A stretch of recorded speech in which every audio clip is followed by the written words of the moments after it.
Un marché régional de 54 pays réunissant près d'1,5 milliard d'habitants. Tout simplement le plus grand marché mondial en termes de population.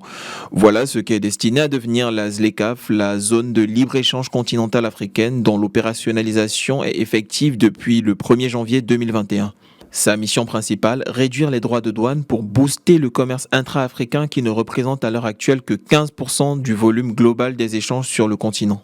À la clé, 450 milliards de dollars de revenus supplémentaires générés pour l'Afrique à l'horizon 2035. Sur la même période, les exportations devraient croître de 560 milliards de dollars.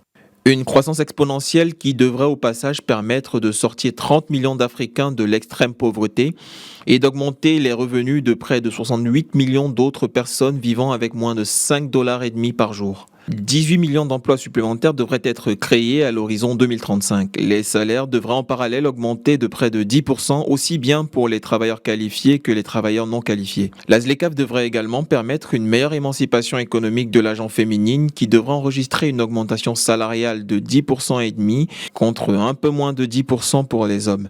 Tout ceci, bien entendu, à condition que le projet atteigne son plein potentiel. À l'heure actuelle, sur les 54 États du continent, seul l'Érythrée n'a pas signé l'accord sur la création de la ZLECAf. Pour le reste, 11 pays n'ont toujours pas soumis leurs outils de ratification.